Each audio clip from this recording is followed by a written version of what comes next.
Good morning to all of you and welcome to the series of law of attraction. देखिए, जैसा कि आप सभी को पता है कि हम लॉ ऑफ अट्रैक्शन के ऊपर डेली बात कर रहे हैं, वीडियोस बना रहे हैं, ठीक है। आई होप कि आप सबको ये काफी बेनिफिशियल लग रहा होगा एंड आपको कुछ समझ में भी आ रहा होगा, राइट। आज की जो वीडियो है ना, बेहद ही खास है क्योंकि आज मैं आपको बताऊंगी कि जो ये लॉ ऑफ अट्रैक्शन है ना, ये बेसिकली 7 छोटे छोटे लॉज में डिवाइड किया गया है। अगर आप लोगों ने ना इन लॉज को समझ लिया और अपनी लाइफ में अपना लिया, आपका 80% काम यहीं पे सॉल्व हो जाता है।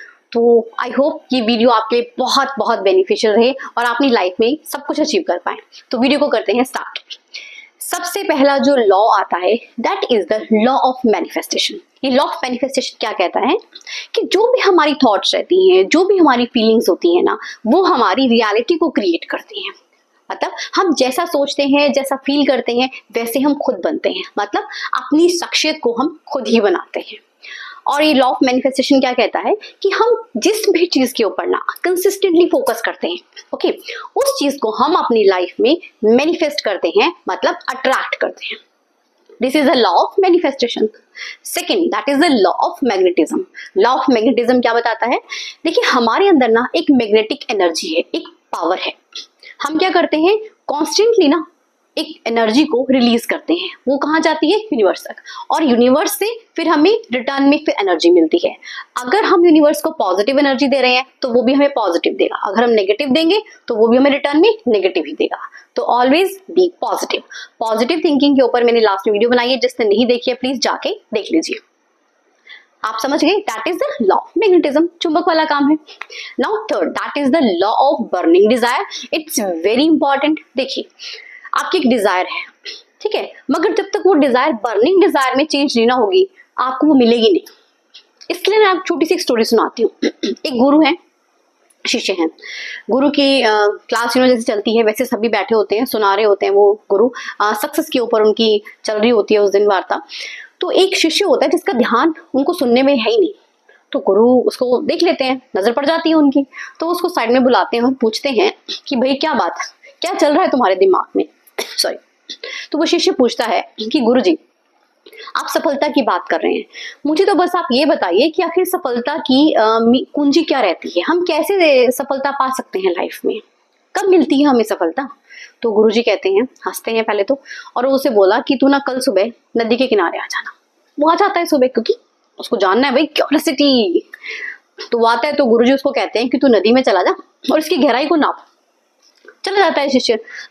गुरुजी उसके पीछे होते हैं। तो जैसे ही वो पानी यहाँ तक आता है नदी का, तो गुरुजी क्या करते हैं, उसके सर को पकड़ के डुबा देते हैं पानी में।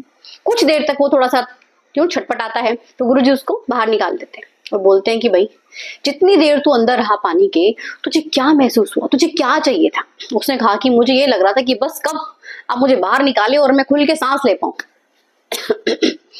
तो गुरुजी ने कहा, यही तो है सफलता की कुंजी। ठीक है, मिल गया तुझे तेरे प्रश्न का उत्तर। जब तक हमारे अंदर प्रबल इच्छा शक्ति नहीं जागती, जब तक हमारे अंदर बर्निंग डिजायर किसी चीज को लेके नहीं होगी ना, हम उसको अपनी लाइफ में कभी मैनिफेस्ट या अट्रैक्ट कर ही नहीं पाएंगे।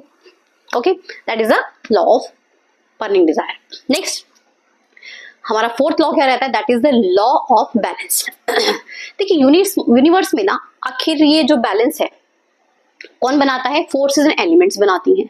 अब हमें क्या करना होता है ना, यूनिवर्स के साथ बैलेंस बना के रखना है, तभी हमें लॉ ऑफ अट्रैक्शन से फायदा होगा। अब हम कैसे बना सकते हैं बैलेंस? उसके लिए हमें करने होंगे 2 टूल्स को फॉलो।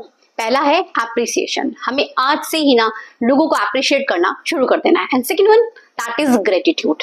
ग्रेटिट्यूड अपने आप में ही ना एक बहुत ही वंडरफुल रेमेडी है, आप इसे जरूर कीजिए। अगर आपने इन दोनों को अपनी लाइफ में फॉलो कर लिया ना, आपके लिए बहुत बहुत वंडरफुल रिजल्ट्स होने वाले, मैजिक होने वाला है। Okay, so that is the law of balance. Next law, that is the law of harmony.